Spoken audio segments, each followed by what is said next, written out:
Before we begin, this is the first episode in our Peter Walker series on complex post-traumatic stress disorder, PTSD. If you've ever felt like your trauma was invisible, quiet, or misunderstood, this series is for you. Each episode explores one survival truth behind the symptoms we carry. Today, we start where the silence began, with the trauma that didn't shout. It whispered. Not all trauma is loud. It's not always screaming, hitting, or violence. Sometimes it's silence. A void, an unmet gaze, a hand that never reached back. This is the world of complex PTSD. Picture this. A child sits at a dinner table. They speak up. No one listens. They cry softly at night. No one checks in. They win an award. No one claps. Now imagine that happening over and over.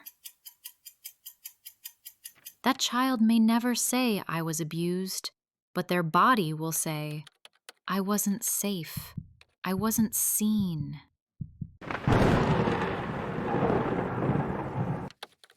Complex PTSD is not about what was done. It's about what was missing. How CPTSD differs from PTSD.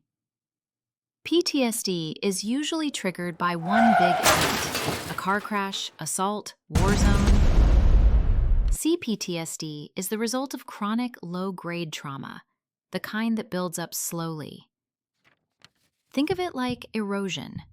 Not one earthquake, but years of waves washing away the shoreline of your self-worth.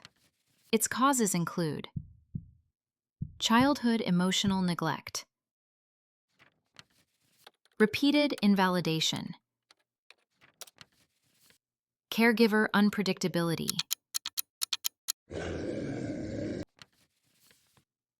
parentification, becoming the parent in the home. Its symptoms include shame with no origin, hypervigilance that never shuts off, dissociation and emotional numbing, trust issues, boundary confusion, identity voids. Maria's story.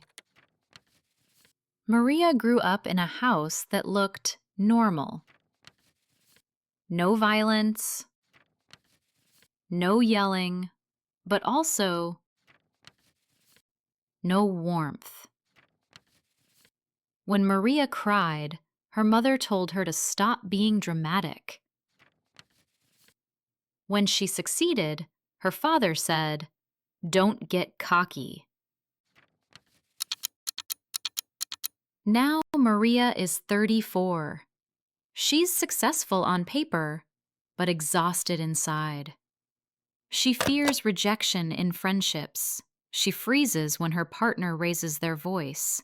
She constantly worries she's a burden.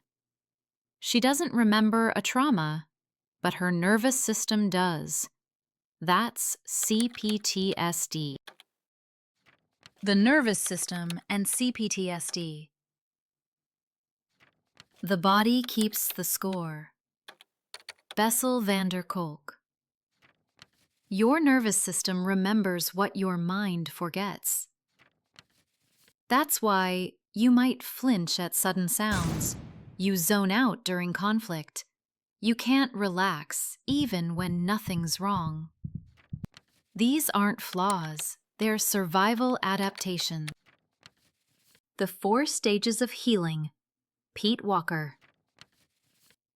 1. Stabilization. This is where healing begins. You start to track your triggers. Learn about fight, flight, freeze, fawn. Discover the power of grounding. Breathwork, cold water, gentle movement, naming objects. It's not fancy, but it builds the floor beneath your feet. 2. Grief.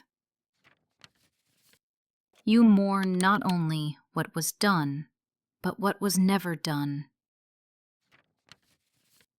You grieve the birthdays forgotten, the hugs withheld, the praise you needed. This isn't weakness, it's strength. Grief is proof that you know what you deserved. 3. Anger. Anger is not the opposite of healing. It's a stage of it. It teaches us this should not have happened. It rebuilds boundaries where none were taught. 4. Reconnection. The last stage is not a finish line. It's a loop. A slow return to self-trust, joy without guilt, choosing safety, not sabotage. Schema Therapy and modes. Schema Therapy teaches that we all have parts or modes. The vulnerable child wants to be seen. The punitive parent shames them. The detached protector numbs them. The healthy adult heals them. Our job in recovery? Grow the healthy adult, the inner reparent. Ask yourself, what would I say to my 8-year-old self right now? And then say it out loud, again and again. EMDR and reprocessing. EMDR helps your brain move trauma from the emotional brain, amygdala, into the rational brain, prefrontal cortex. You don't need to talk it all out. You follow a stimulus, side-to-side eye movement, sound, or tapping, while activating the memory. Over time, your brain rewires the connection. The story stays, but the suffering shifts. Imagery Rescripting. Now imagine this. You go back to a memory of neglect, a birthday where no one showed up. But this time, you enter the scene as your adult self. You sit beside that child. You light a candle. You say, "You didn't deserve to be forgotten. I'm here now. We'll celebrate together."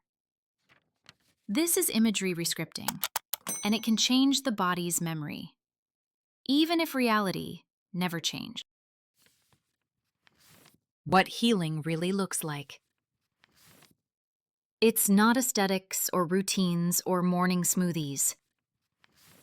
It's mess and return, regression and repair.